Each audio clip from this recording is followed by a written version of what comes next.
Privet moi druzy. Hello, my friends. My name is Darren Gerdes. I am a professor that does daily updates on Ukraine. Today is day 319, and here's what we're going to see today. So today we're going to talk about lies and lying, Russia's Christmas truce and supposed Ukrainian aggression. We'll talk about Russia's retaliation for MAKIIVKA. We'll talk about politics. Is time on Ukraine's or Russia's side? We'll review an interesting economic indicator of Russia's projected success or defeat, and we'll review a few viewer comments. Okay, as we get started, I want to talk about this. This is a quote from Alexander Solzhenitsyn. He is a Russian dissident who wrote the Gulag Archipelago. And he wrote in it, and I was struck by this as I was reading it. It was a great line. We know that they're lying. They know that they're lying. They know we know that they're lying. We know that they know that we know that they're lying, but they're still lying. That's what's happening when you're reading RT and Pravda and whatever else. It doesn't matter. They're still going to continue lying. If you think that I'm making this up, if you think that I'm just an alarmist, let me assure you that I am not. Here's what I actually know. Here's RT. Let's look at this. Russia honors Christmas truce despite Ukrainian strikes, says Moscow. They honored the Christmas truce? Kyiv's forces have continued to fire shells and rockets after the unilateral ceasefire took effect. Russian troops are observing a 36-hour Orthodox Christmas truce despite attacks by Ukrainian forces. So the Ukrainians are the aggressors. Moscow ordered a truce. The Russians are just sitting on their hands, apparently, not firing back, not starting anything. They're just, being all Christmassy. The ministry said during its daily press briefing on Saturday that its troops, quote, have been observing the ceasefire across all the combat contact line. Wow. Okay, at the same time, the Kyiv authorities have fired artillery at cities and Russian positions. So apparently the Ukrainians are the aggressor here, but that is what's fed to the Russian public, and then by second and third order to the Arab world and to the Asian world and to Latin America. Whoever's reading RT secondhand is getting this, right? So that's what the Russians are saying, but here's what's actually happening. Ukraine updates. Russia's ceasefire ends, strikes intensify.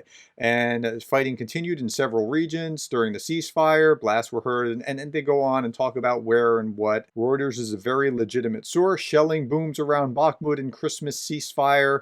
Bakhmut shell fire echoed on Saturday around the near-deserted streets of the Ukrainian town of Bakhmut. Moscow said on Saturday its forces in Ukraine would maintain a 36-hour ceasefire declared by President Vladimir Putin. Russia said its troops had only returned artillery fire when fired upon by Ukrainian forces, but that's not the picture that was painted in RT. When Putin says that there's a ceasefire, it's actually the other way around. There's no ceasefire. They shelled us a lot yesterday. Okay, so they're lying. They know that we know that they're lying, and yet they still lie. Need more proof? Let's go to another subject. More than 600 Ukrainian troops killed in retaliation operation, says RT.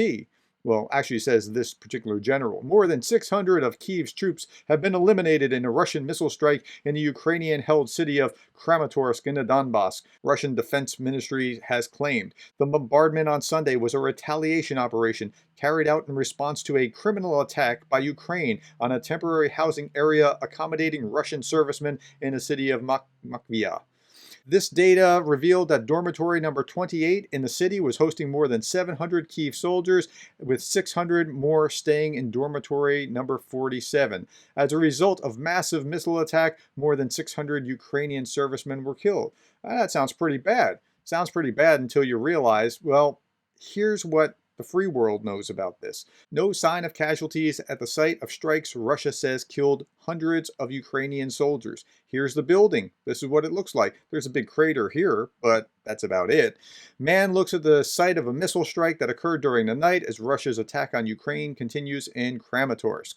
Kramatorsk, a Russian rocket strike on the Ukrainian city of Kramatorsk caused damage but did not destroy buildings, and there were no obvious signs of casualties, a Reuters witness said on Sunday, after Russia said the attack killed 600 Ukrainian soldiers. Neither of the buildings appeared to have been directly hit by missiles or seriously damaged. There were no obvious signs that soldiers had been living there and no signs of bodies or traces of blood.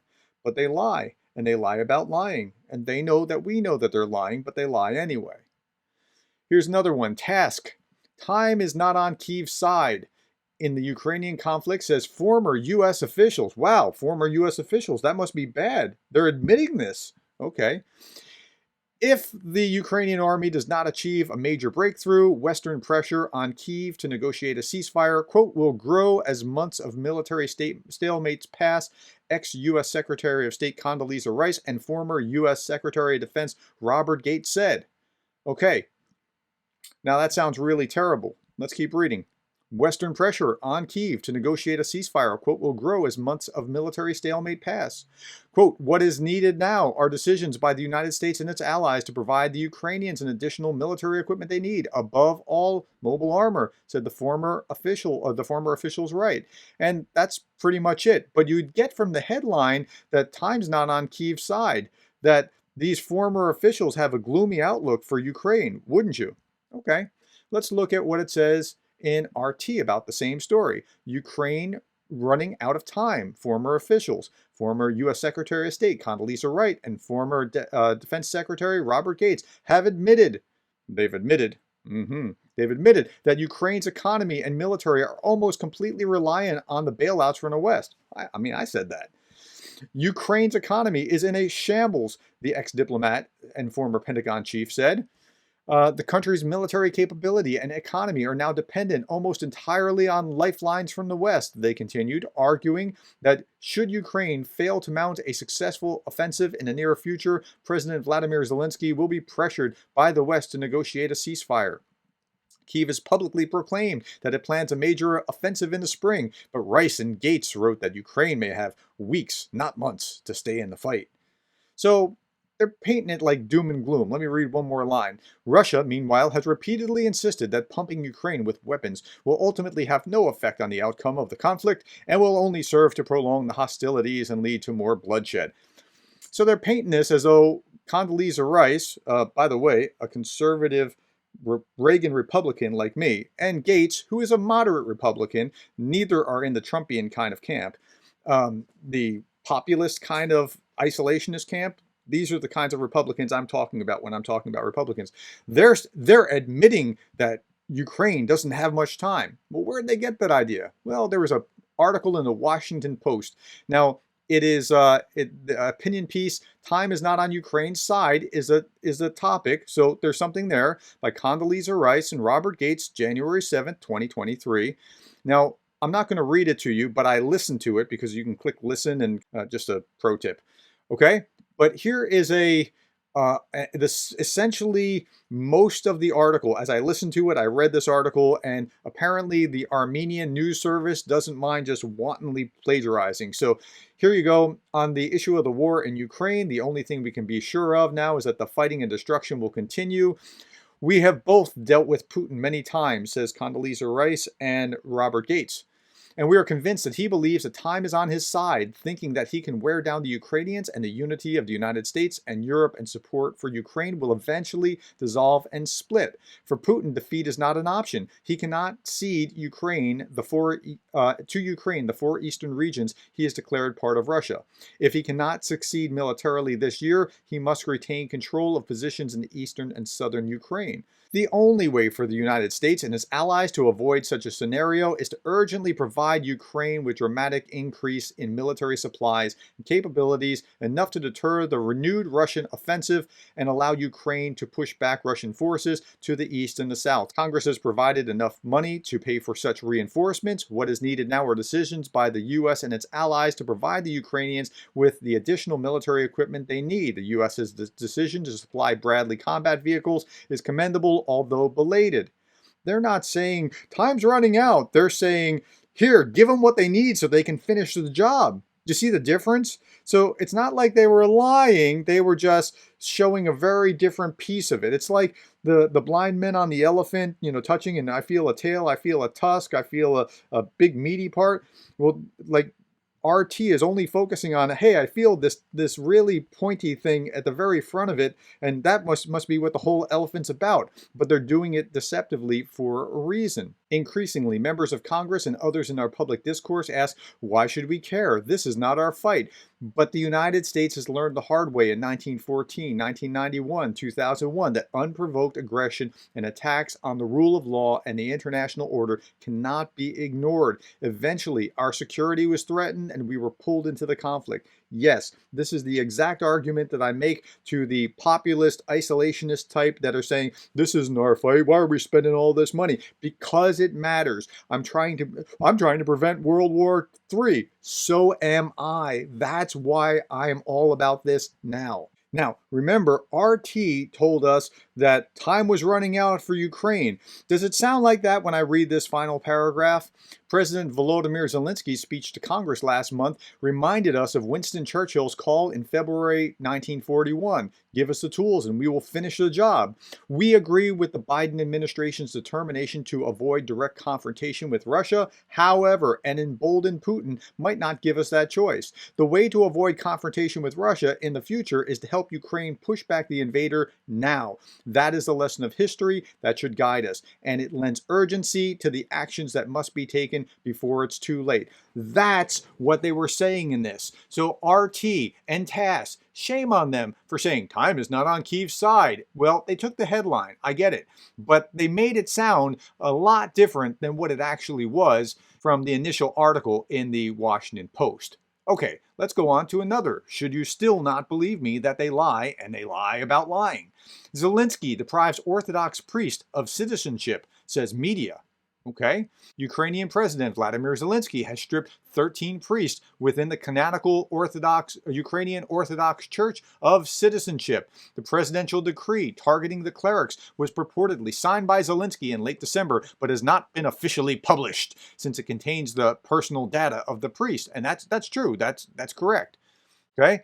The Domestic Security Agency accused the cleric of sowing religious discord and supporting Russia, claiming it had seized incriminating materials, including various printed pro-Russian content and propaganda literature. So see how bad they are, sowing religious discord, and for that reason, they're going to do this. Well, it's also the propaganda, and we'll show you about that in just a moment. The UOC, which had been subordinate to the Moscow Patriarchate, they're picking on the Russian Ukrainian Orthodox. I see. Over the past few months, the UOC sites have been repeatedly raided by SBU over alleged ties to Russia, while Zelensky openly proclaimed the need to safeguard the spiritual independence from Moscow.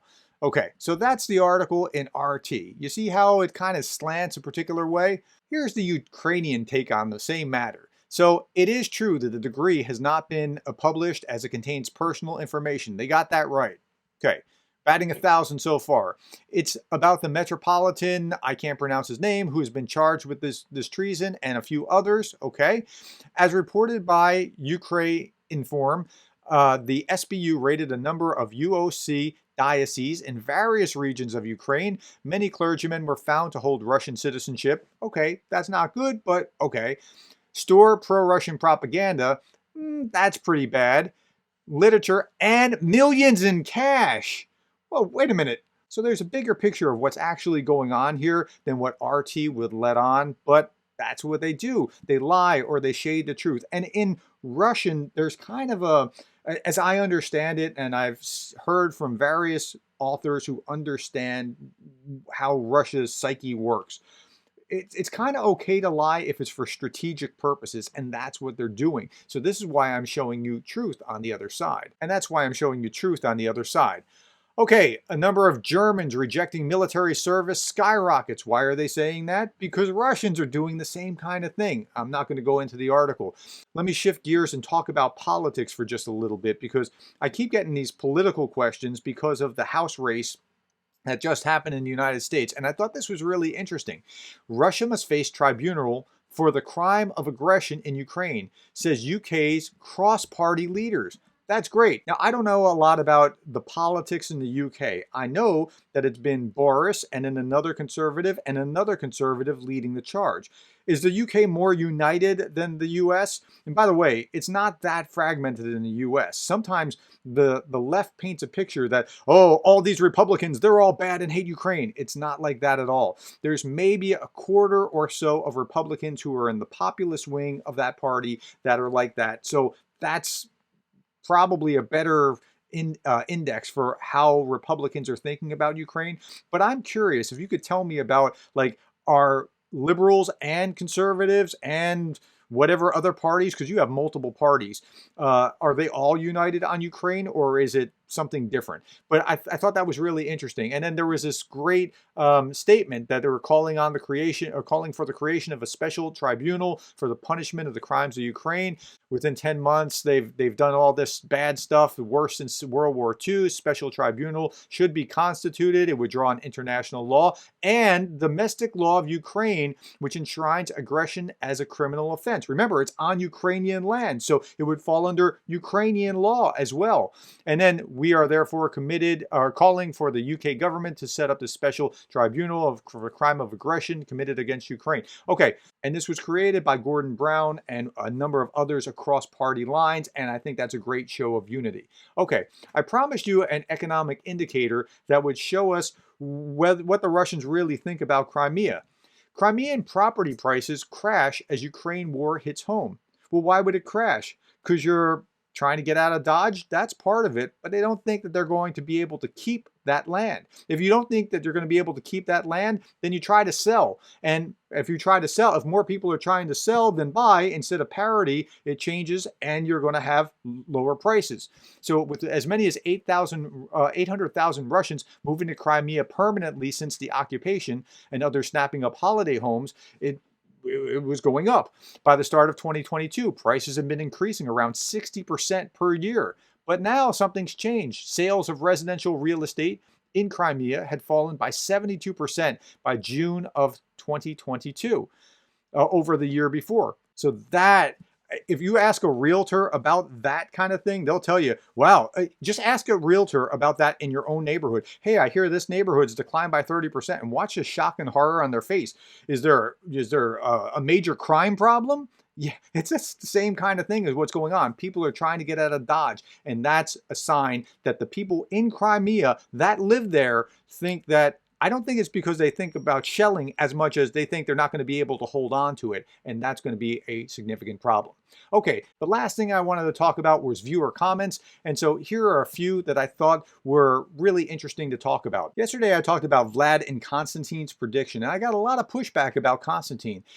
Phil Jamison 292 said, "Hi, Prof. Just one question about Constantine. What are your views about his position? I'm still skeptical about his real position. The reasons are, one, he left Russia and shows a large degree of mea culpa for what Russia is doing, but he doesn't actually demonstrate that he's doing anything positive to oppose the Putin regime. I understand that. Now, I also understand that it's pretty hard for a Russian to actually oppose the Russian regime, and people have gone to jail for holding up a blank sign, right? So it's a hard thing to do to begin with. But he's actually doing a pretty significant service to people outside by, broadcasting in English. He said, why is he broadcasting in English to an English-speaking audience when we know how bad Putin's regime actually is? Well, he's keeping people like us informed about what's going on. I did criticize him on his channel, saying that he had to get off the fence. If he thinks of himself as a dissident, then he should start acting like one. I'd be interested in hearing other people's opinions. So it's a fair thing to ask. I value him for what he can do. Look, I haven't taken up arms, but I'm doing what I can to help support the cause, right? So it's a matter of degree rather than kind, in my estimation. I understand your concern, but I also think he's doing us a great service by helping us understand what's going on. Ted Pillinger said, how do you find time for all of this? I'm retired, but I don't watch Constantine. It takes too long. Well, first, watch Constantine on 2 times speed, because then it'll sound about normal, because he's really slow when he talks. Okay, so watch it on 2 times speed. You clearly watch all these things, plus prepare your daily podcast, as well as talk-ins and your day job, time with your family. think you must have 36 hours in a day. I don't.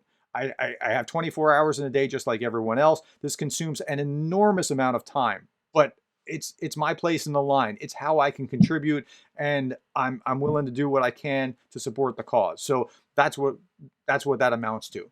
You got to make time for priorities, and right now this is a priority.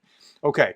Last comment, Stefan Sorensen said, your pronunciations are improving. Slava Ukraini. Okay, great. I'm glad they're improving. Great. I'm glad they're improving. Now, I even went a step further, and that is I asked Anna from Ukraine to help me with this. I said, look, I usually end by saying, thank you for being the kind of person that cares about Ukraine. And she said, and I said, is Google Translate even translating this the right way? And she said, here's a better one. Say this. It's a little bit easier. Daku shoku vai boroviete za Ukrainiu. So that's thank you for cheering for Ukraine. Close enough. I'm not worried about the words. All I'm worried about is translating this sentiment from my heart to yours. Thanks for your time. I'll see you tomorrow.